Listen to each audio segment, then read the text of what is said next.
Hey guys, welcome back to my channel. I am Becky. Today we are here to do card number 1 from the Backyard Bliss Cardmaking Workshop.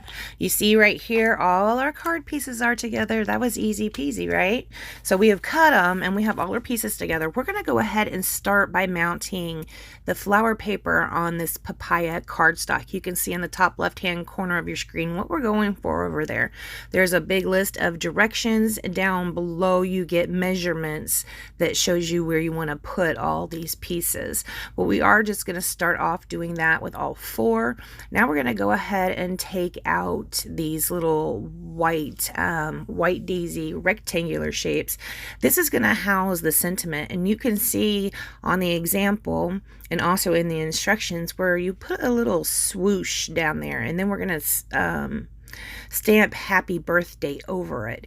To begin with, we're just going to go ahead and do the swoosh part. I did put the stamp on the stamp block, and that is so that I can hover it over the card like this and see how long I need this swoosh to be.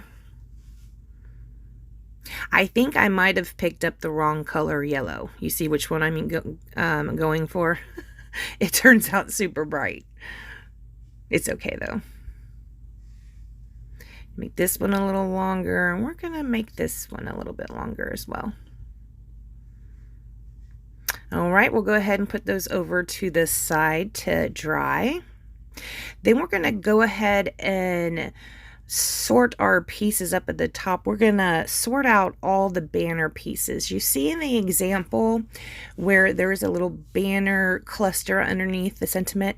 We're going to go ahead and work on our banners.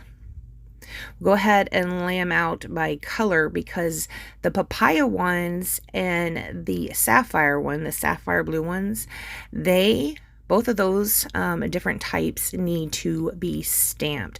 Right here, when I laid this down, you can see I laid this last one down darker and the other 2 were laid down lighter. I referred back to the instructions because I couldn't remember if they were supposed to be dark side up or light side up, and it is going to be light side up. Now again, it calls for some shimmer trim as well. If you read the instructions, it talks about cutting shimmer trim. This came with the silver. I misplaced the silver, and so I just went ahead and pulled this rose gold from my stash. I do have the link for that down below. I believe I do anyway. We're going to go ahead and cut all these pieces. See, we already laid them all out. So now we're just going to go through and cut them all into banner shapes.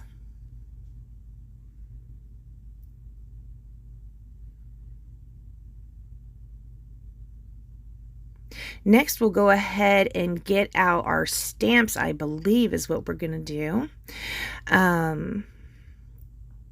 Yeah, here's the Papaya ink. We're stamping the Papaya banners with Papaya ink, and we're stamping the Sapphire banners with the Sapphire ink.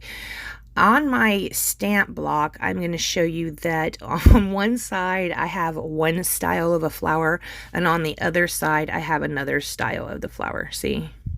Just because they're so small, and you know, why get out so many blocks if I don't need to? These are really small stamps, so I just have one on each side of the block. And so after I stamp all these papayas, I just have to flip it over, pull out my blue ink, and then go ahead and stamp the blue as well.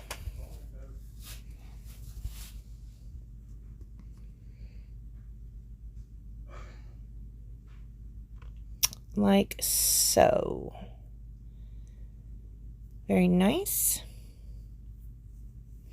Now we're going to go ahead and stamp our flowers. These, when we were doing the cutting video, I told you guys you might need to cut out extra of these.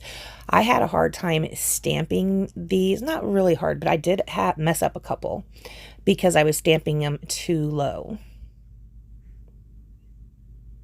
Sorry about my head getting in the way here.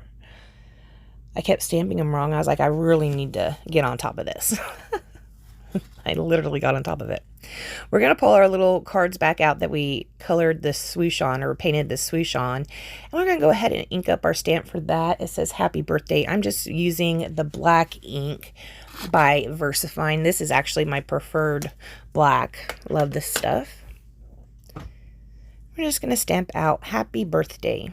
Now we did wait for this ink, or not the ink, the watercolor to dry before we went ahead and stamped it out. Now I will say on these instructions, we're getting ready to get to the watercoloring part. On the instructions, it does tell you what to mix. So I'm going to go ahead and number mine. I've had these for a little while. They are close to my heart. But the reason I'm numbering them is because they tell us what to mix to get certain colors. So here is what they're talking about for the flowers. It says tip. Once the ink is dry, add color with watercolor paints in a water brush. In parentheses, it says green. Mix 28 and 30. Pink. Mix 10 and 11. Blue. It's number 25. See? So now I have number 25. You can see all that I've numbered them. So now I can go ahead and mix the colors that they say. And I do it the way they say at first. But then I noticed it didn't really make that big of a difference. I'm not very good at watercoloring in the first place. So the colors weren't, you know, it's such a small space and the colors weren't so drastically different that I thought I really actually had to mix. You see what I'm saying? Because the area where watercoloring is very small. See how that green that I mixed is not a whole bunch different from just that straight green, the second one. So I do use this at first, and I will continue to use it, but on some different areas of these leaves, I go in with that other color just so I have different colors greens, because all leaves are not the same color green, right? They're all not green, as a matter of fact. So yeah, I do add a little bit of this other color in there as well. I do have a paper towel out, and the paper towel, I will blot the top of this if too much water comes out of my brush. I'll also use my paper towel to, when I switch colors, I clean my brush off. Make sure you clean your brush off every time. Also, when you're mixing these paints together, make sure you're cleaning your brush off then as well.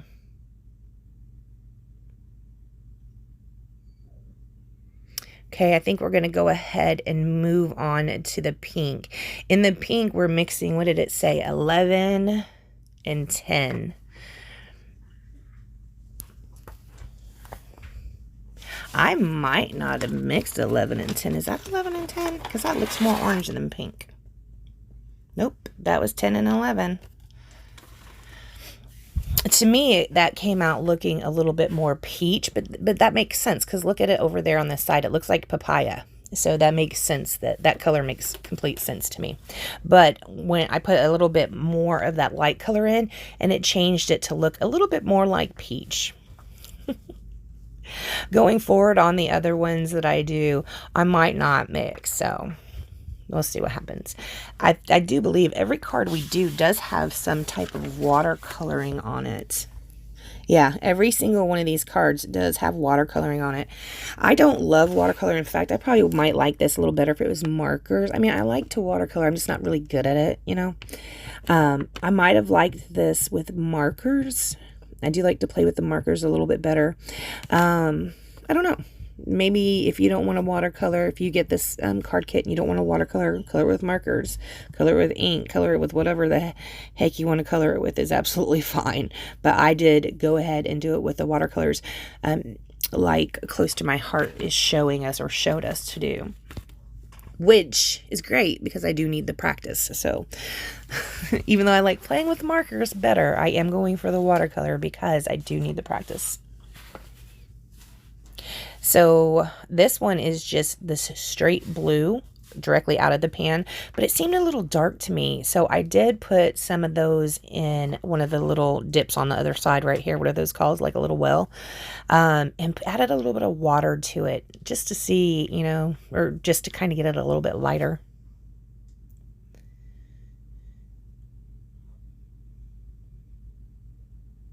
And you can see some of these areas are so small. I don't think you're meant to stay inside the lines on them. If you are, oops. It's a watercolor, right? It's supposed to be just a little bit messy, in my opinion. All right, now we're going to go ahead and move on to I was like clapping. Yay, we're done with watercolors. I was so proud of myself.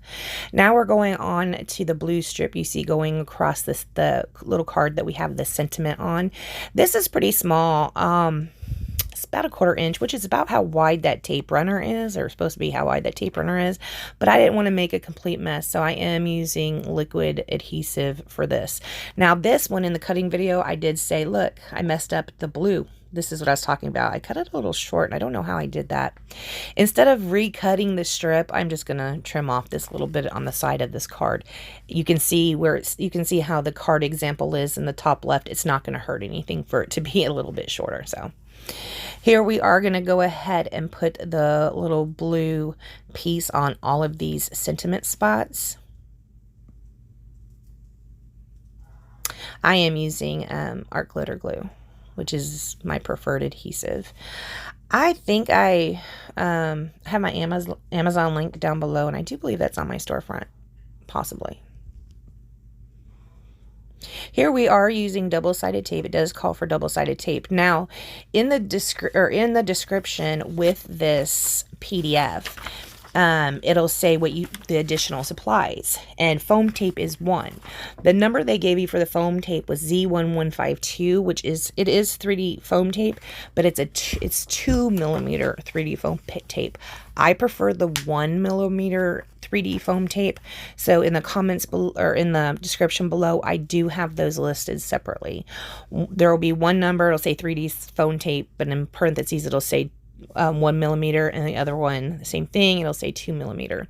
This is the I ran out of adhesive. I'm showing you what the adhesive is. I like my puppy's got a hold of that one. And here's what the refills look like on those. I don't think I had ever shown those to you guys. So, I mean, I know you've seen me using them, you know, to tape with, but I don't think I've ever shown you any of my hauls with those in there.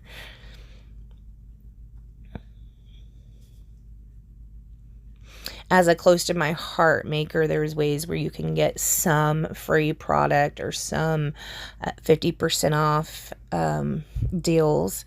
And a lot of times I will use my little special perks for adhesives, because adhesive is so expensive. So I'll use those. I'll get those 50% off is usually what I do. This entire card kit, all 16 cards, I will say that I did use all of that foam tape, both rolls. I used all of that foam tape, brand new foam tape, both rolls on all these cards. There were 16 of them. I might have went a little heavy-handed with it. All right, guys, now we're going to go ahead and build our little banner cluster down here at the bottom. I don't know how you get the backing off of your shimmer trim. I like to use something sharp. In this instance, on this video, I just used the tip of my scissors, which was harder than usual. Usually what I will use to get the back of that shimmer trim off is a pokey tool, and it usually comes right off. This time I used the tip of my scissors because I was being lazy. It came off, but it took me a little bit longer than what it usually does when I use a pokey tool.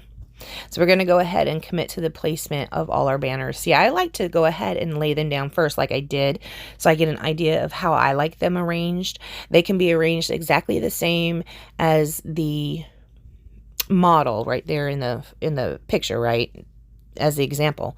They can be arranged exactly like they are in that example, or you can move them around a little bit on your own if you'd prefer. All right, guys, that's what our finished card looks like. I'm going to finish dressing up all the rest of them and come back and show you them right here. Super cute, right? All right, guys, I'm going to thank you so much for joining me. Please check the links down below if you'd like to support my channel, BeckyBidding.closetomyheart.com. Again, check the links down below, and I'll see you guys next time. Oh, special announcement. I found the footage to card number 3. It was not corrupt. Yay!